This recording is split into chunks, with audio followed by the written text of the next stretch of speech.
Hello dear student, आप सभी का स्वागत है मेरे यूट्यूब चैनल पर। तो दोस्तों आज की क्लास होने वाली हमारी पॉलिटिकल साइंस की, जो हम आज पढ़ेंगे छठा चैप्टर, और इस चैप्टर का नाम है दोस्तों लोकतांत्रिक व्यवस्था का संकट। तो दोस्तों ये जो टॉपिक है, ये जो चैप्टर है ज़्यादा इंपॉर्टेंट है। इसके अंदर से 6 मार्क्स के क्वेश्चन आपके आने ही आने हैं, आप मुझसे लिखवा के ले लो दोस्तों। तो इस वीडियो को एंड तक देखना दोस्तों। ये जो चैप्टर है बहुत ज़्यादा इंपॉर्टेंट चैप्टर है, ठीक है। अपनी पेन कॉपी किताब सब उठा लीजिए और चलिए पढ़ना स्टार्ट कीजिए, ठीक है दोस्तों। तो आज की क्लास को हम शुरू करते हैं बिना किसी देरी के साथ।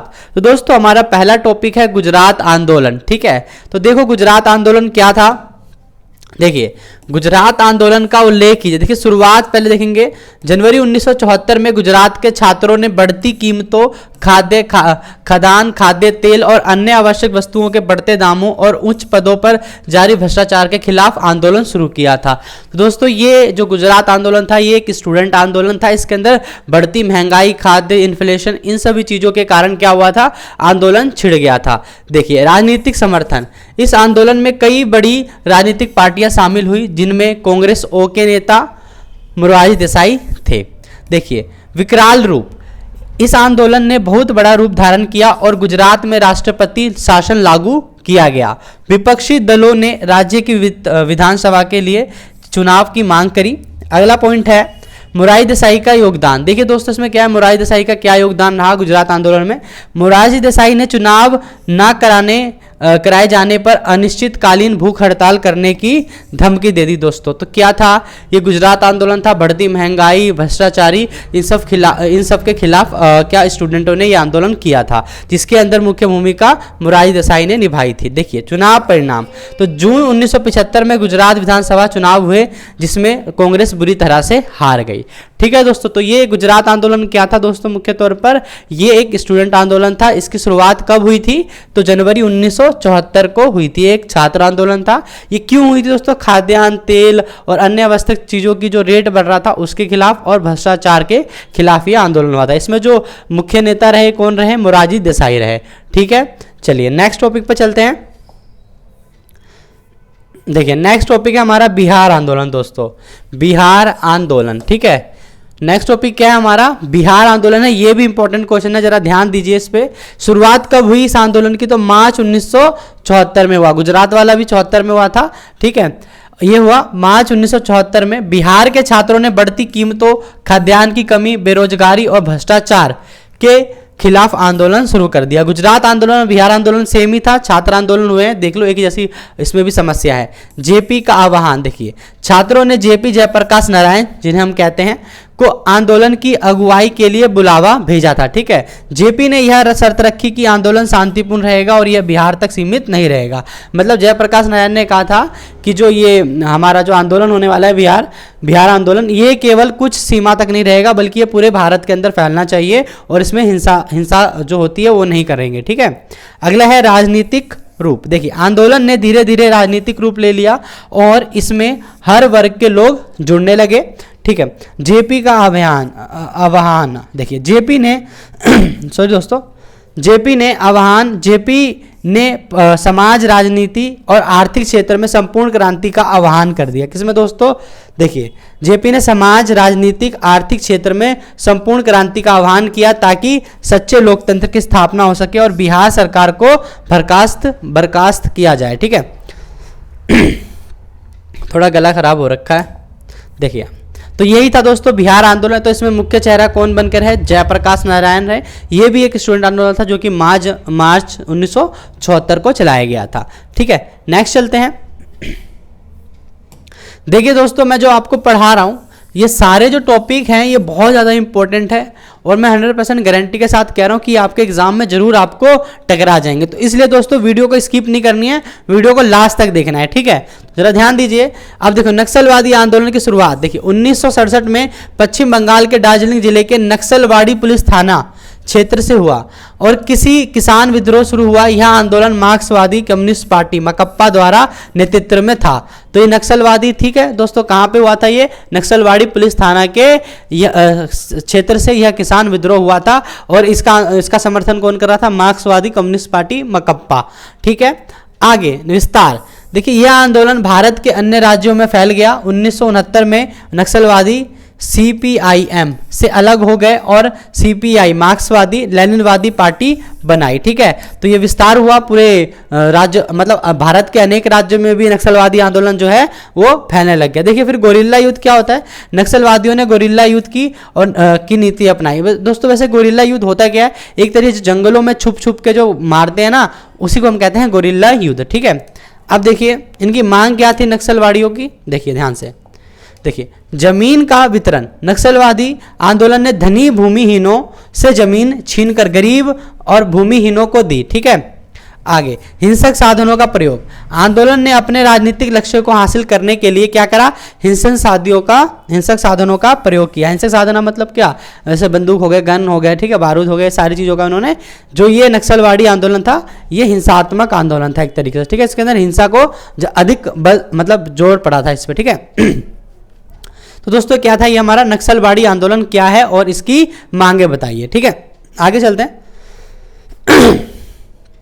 तो दोस्तों अब आ गया हमारा 1974 की रेल हड़ताल के बारे में संक्षिप्त वर्णन दीजिए। दोस्तों थोड़ा गला खराब हो रहा है, उसके लिए माफ़ी चाहिए मुझे आपसे। ठीक है, माफ़ कर दीजिए, आपको दिक्कतें हो रही है थोड़ी बहुत आवाज़ के अंदर। देखिए 1974 का रेल हड़ताल के बारे में संक्षिप्त वर्णन कीजिए। 1974 का रेल हड़ताल के बारे में आपको बताना है दोस्तों। तो यहाँ पे जरा ध्यान दीजिए। देखिए रेल हड़ताल का कारण क्या था, 1974 में जॉर्ज फर्नांडिस के नेतृत्व में रेलवे कर्मचारियों ने अपनी मांगों को लेकर राष्ट्रव्यापी हड़ताल की। इन मांगों में बेहतर सेवाएं और बोनस शामिल था। ठीक है, किसके नेतृत्व में, जॉन फर्नांडिस के नेतृत्व में सभी रेल कर्मचारियों ने यह आंदोलन किया। ठीक है, किस लिए किया, तो हड़ताल की किस लिए की, बेहतर सेवा और बोनस शामिल था इसमें। ठीक है, सरकार का विरोध। इसमें सरकार का विरोध क्या है, देखिए सरकार इन मांगों के खिलाफ थी और इसे असंवैधानिक करार दिया। अब इनमें यही चीज सुनकर अब कर्मचारियों के अंदर क्या आ गया, असंतोष आ गया। देखिए रेलवे कर्मचारियों की हड़ताल ने मजदूरों में असंतोष को बढ़ावा दिया और भारत के सार्वजनिक उद्योगों के कर्मचारी भी हड़ताल में शामिल हो गए। ठीक है, अब आगे देखिए क्या कदम उठाया गया इसमें, सरकार ने कई नेताओं को गिरफ्तार किया और रेलवे की सुरक्षा के लिए सेना तैनात कर दी। ठीक है, अब इसकी जो समाप्ति थी रेल हड़ताल की, यह हड़ताल 20 दिन बाद बिना किसी समझौते के समाप्त हो गया। ठीक है, तो 1974 का रेल हड़ताल के बारे में समझ गए, किसके नेतृत्व में हुआ था, जॉन फर्नांडिस के नेतृत्व में हुआ था। ये सभी रेल कर्मचारियों ने किया था, किसके लिए, बोनस के लिए और बढ़िया सर्विसेज के लिए। ठीक है, और सरकार ने इसका विरोध किया और कई नेताओं को इसमें गिरफ्तार भी कर लिया। ठीक है, और क्या कदम उठाया गया, यही जो कई नेताओं को गिरफ्तार कर लिया और इसको बिना किसी सुनवाई के 20 दिन बाद ही इस हड़ताल को समाप्त कर दिया गया। ठीक है, तो यही था दोस्तों हमारा रेल हड़ताल। चलते हैं नेक्स्ट टॉपिक की तरफ। देखिए नेक्स्ट टॉपिक है हमारा 1980 के मध्यावधि चुनाव के कारण बताइए।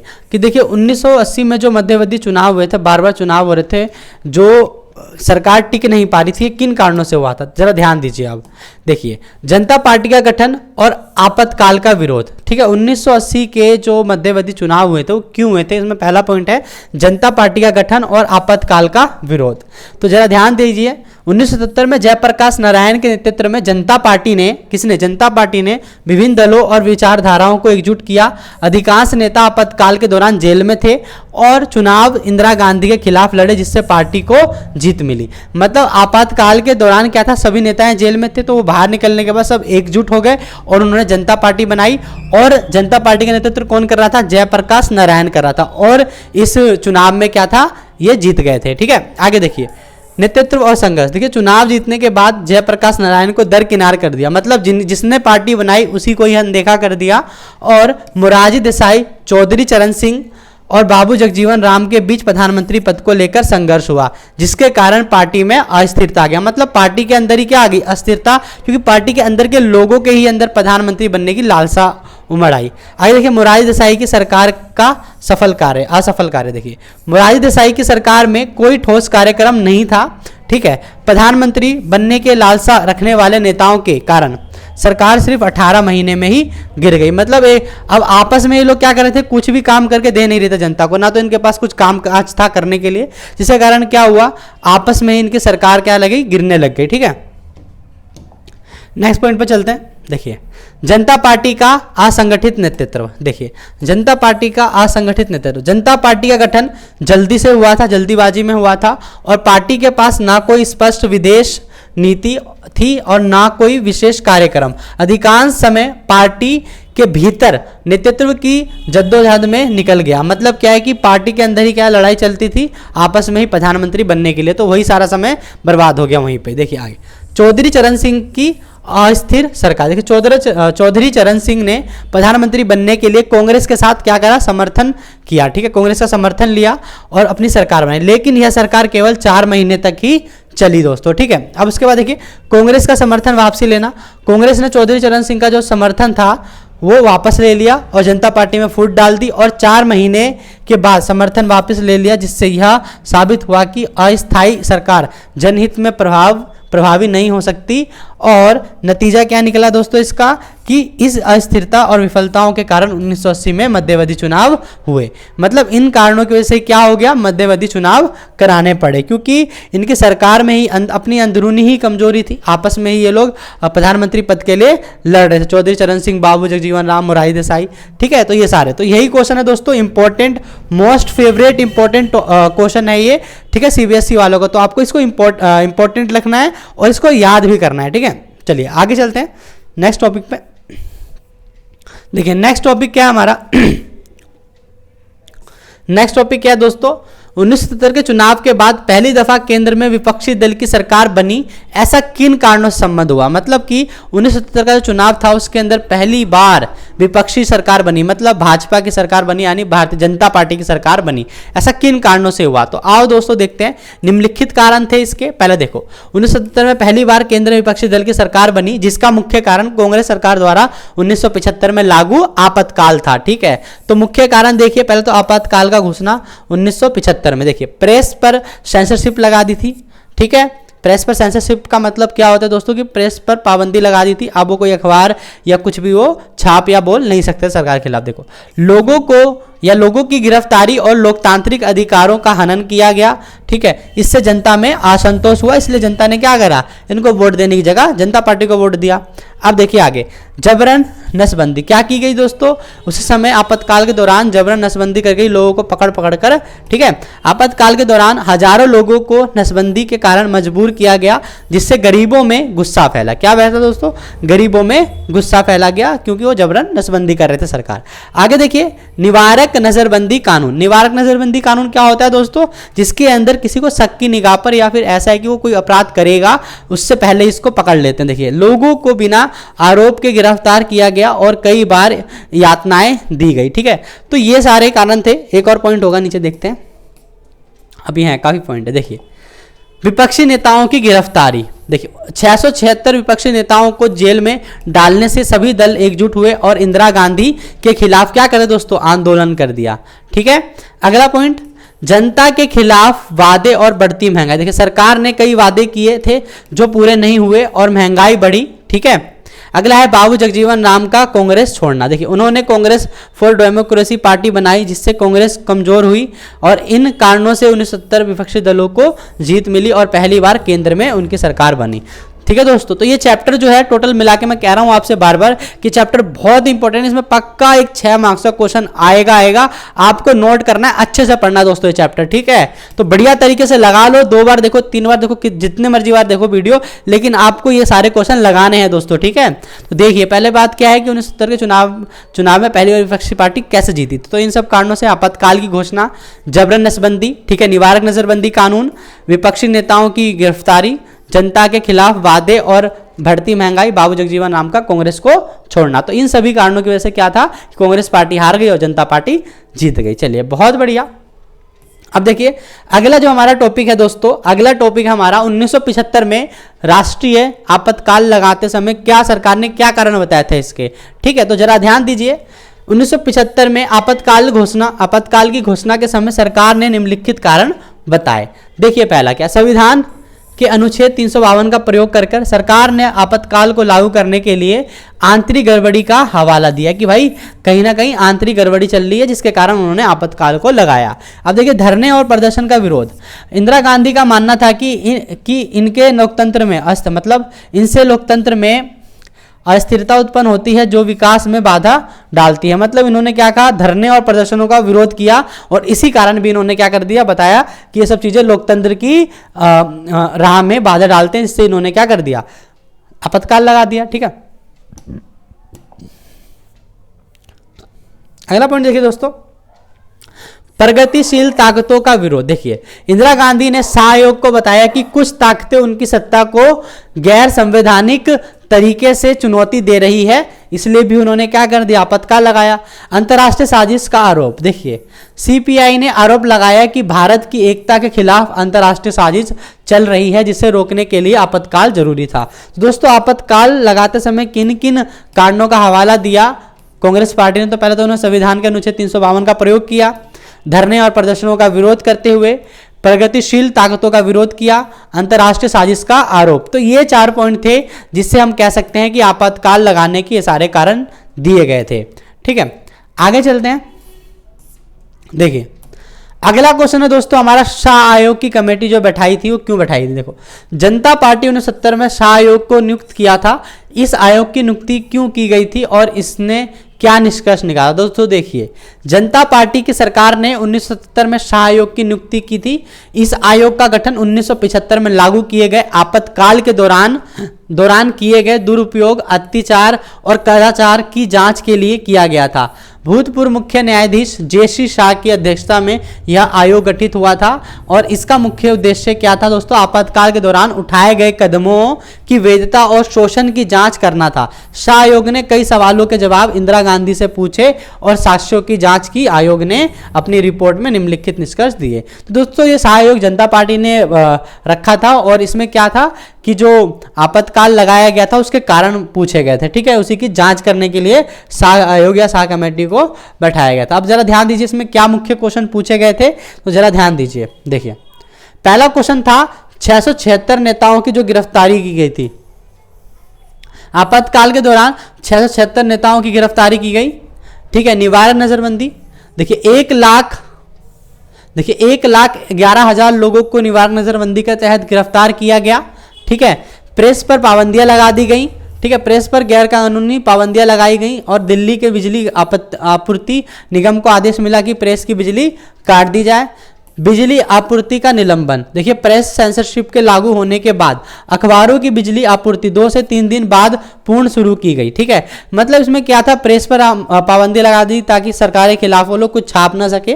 ठीक है, जबरन नसबंदी और उजाड़ने का आरोप। देखिए सरकार जब जबरन नसबंदी और गरीबों को झुग्गी बस्ती से हटाने के आरोप लगे, तो ये सारे जो आरोप लगे थे वो आपातकाल के कारण जो शाह कमेटी ने लगाए थे, ये सारी चीजें थी। ठीक है दोस्तों, तो शाह कमेटी वाला क्वेश्चन दोस्तों ये है आपका, अगर चाहे 2 नंबर में, 3 नंबर में आए या 6 नंबर में आए, कैसे भी आए आप इसको फोड़ देना। ठीक है, चलिए नेक्स्ट टॉपिक पे चलते हैं। देखिए 1970 के दशक के शुरुआती वर्षों में, देखिए 1970 के दशक के शुरुआती वर्षों में भारत के सामने प्रमुख चुनौतियां, समस्या कौन सी आई थी दोस्तों?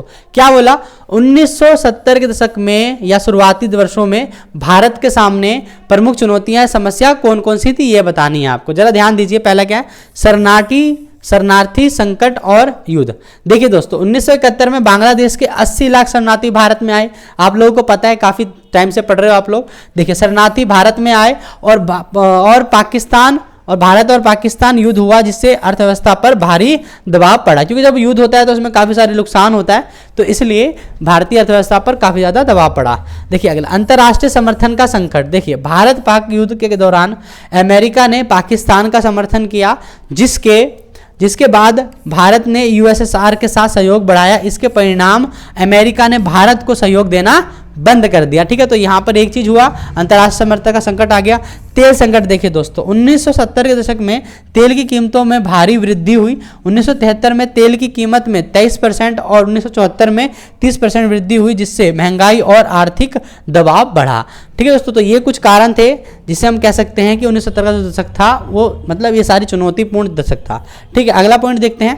देखिए मानसून की असफलता। इसी समय क्या हुआ था, मानसून की असफलता हुई थी, फसलें बर्बाद हो गई थी। देखिए 1972-73 में मानसून की असफलता के कारण खाद्यान्न उत्पादन में 8% कमी आई, जिससे खाद्य संकट उत्पन्न हुआ और सरकार के खिलाफ कई आंदोलन किए गए। ठीक है, अगला है औद्योगिक विकास और बेरोजगारी। क्या है दोस्तों अगला पॉइंट हमारा? औद्योगिक विकास और बेरोजगारी। जरा ध्यान दीजिए, औद्योगिक विकास की दर बहुत कम रही और बेरोजगारी में वृद्धि हुई। सरकार ने आर्थिक दबाव कम करने के लिए सरकारी कर्मचारियों के वेतन में रोक लगा दी। ठीक है, जिसके कारण भी क्या था, जिसे हम बोल सकते हैं कि ये भाई एक क्राइसिस फॉर अ सेंचुरी मान लो दशक था। ठीक है, देखिए इस दशक में नक्सलवादी आंदोलन फैलने लगा जो मार्क्सवादी लेनिनवादी विचारधाराओं से प्रेरित था। इसका उदय पश्चिम बंगाल के दार्जिलिंग के नक्सलवाड़ी क्षेत्र में हुआ और इससे सरकार के खिलाफ सशस्त्र विद्रोह किया। तो दोस्तों ये सारी प्रॉब्लम थी जो कि हमें 1970 के दशक में हमें फेस करनी पड़ी। तो एक बार फिर से देखेंगे दोस्तों। ठीक है, एक भी क्वेश्चन दोस्तों हम छोड़ नहीं सकते हैं क्योंकि कोई भी क्वेश्चन उठ के आ सकता है। तो क्या पता सीबीएसई वालों का कब दिमाग घूम जाए तो वो कोई भी क्वेश्चन दे सकते हैं। तो उसी हिसाब से हमें सभी क्वेश्चनों की प्रिपरेशन करनी पड़ेगी। इसलिए मैं आपके पास जो है आपके जो वीडियो में पढ़ा रहा हूँ सारे इंपॉर्टेंट टॉपिक्स को लेके आता हूँ आपके लिए दोस्तों। तो इस वीडियो को अपने दोस्तों तक शेयर भी कीजिए और लाइक भी कीजिए। ठीक है, तो देखिए हम क्या बात करने वाले थे यहाँ पे कि 1970 के दशक के शुरुआती वर्षों में भारत के सामने प्रमुख चुनौतियां समस्या बतानी थी। तो हमने ये बता दिया कि क्या था, शरणार्थियों का संकट था, अंतर्राष्ट्रीय समस्या में अमेरिका ने भारत का हाथ छोड़ दिया, किससे मिला लिया, पाकिस्तान से। तेल का संकट दोस्तों, इसमें तेल की कीमतों में वृद्धि होने लग गई थी। मानसून असफलता, इसके अंदर 8% कमी आ गई उत्पादन के अंदर। औद्योगिक विकास और बेरोजगारी, इसके अंदर क्या हुआ दोस्तों कि औद्योगिक विकास की दर बहुत कम रही और बेरोजगारी में वृद्धि हुई। सरकार ने आर्थिक दबाव कम करने के लिए सरकारी कर्मचारियों के जो वेतन थी उसको भी काट दी। ठीक है, और नक्सलवाड़ी आंदोलन, ये एक हिंसात्मक आंदोलन था जिससे काफी सारा जो है हिंसा फैली भारत के अंदर। तो इसलिए भी हम कह सकते हैं सभी कारण जो है हमारे 1970 के दशक जो है या 1900 क्या बोलते हैं 1970 का दशक जो है ये एक चुनौतीपूर्ण दशक था। ठीक है, चलिए नेक्स्ट टॉपिक पर चलते हैं। देखिए आपातकाल के परिणामों का वर्णन करें दोस्तों। क्या बताना है हमें, आपातकाल के क्या परिणाम हुए, इसके परिणामों का वर्णन करना। तो जरा ध्यान दीजिए दोस्तों, पहला पॉइंट है प्रेस की आजादी पर रोक लगा दिया गया था, इसी कारण है ना, प्रेस की आजादी पर रोक लगा दिया गया था। ठीक है, अगला क्या, हड़तालों पर प्रतिबंध लगा दिया गया था, मौलिक अधिकारों का स्थगन कर देना और निवारक नजरबंदी। तो ये सारे कारण जो थे इसके परिणाम निकले आपातकाल लगाने के बाद। देखिए आपातकाल के दौरान प्रेस की आज़ादी पर सख्त पाबंदी लगा दी गई, समाचार पत्रों पर सेंसरशिप लागू की गई और सरकार की अनुमति के बिना कुछ भी प्रकाशित नहीं किया जा सकता था। ठीक है, हड़तालों पर प्रतिबंध, कोई भी अब हड़ताल वगैरह नहीं कर सकते थे। ठीक है, या फिर धरना प्रदर्शन, हड़ताल और सामूहिक कार्रवाई पर प्रतिबंध लगा दिया गया। ठीक है, यह लोकतांत्रिक अधिकारों का उल्लंघन था। ओके, आगे चलते हैं, मौलिक अधिकारों का स्थगन।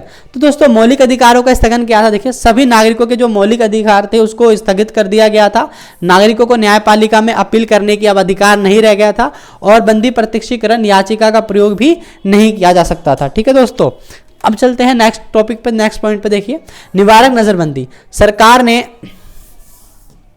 निवारक नजरबंदी का बड़े पैमाने पर इस्तेमाल किया और बिना किसी अपराध के केवल शक के आधार पर लोगों का क्या कर लिया दोस्तों, गिरफ्तार कर लिया। ठीक है, तो ये हमारे परिणाम निकले कुछ आपातकाल के। ठीक है, 4 मार्क्स में है, इंपॉर्टेंट रहता है, देख लेंगे आप। ठीक है, आगे देखिए 6 मार्क्स में भी आ सकता है। देखिए आगे देखिए, अगला पॉइंट है इसका 42वां संशोधन 1976 में। देखो आपातकाल के दौरान 42वां संशोधन की पारित हुआ जिसमें प्रधानमंत्री, राष्ट्रपति और उपराष्ट्रपति के चुनाव में न्यायालय में चुनौती नहीं दी जा सकती थी और साथ ही लोकसभा का कार्यकाल 5 साल से लेकर 6 साल तक बढ़ा दिया गया। तो मतलब उस समय में क्या हुआ दोस्तों, जो लोकसभा का जो कार्यकाल होता है प्रधानमंत्री का, इसका 5 साल से करके 6 साल कर दिया गया था। ठीक है, अब आगे देखिए सेंसरशिप का विरोध।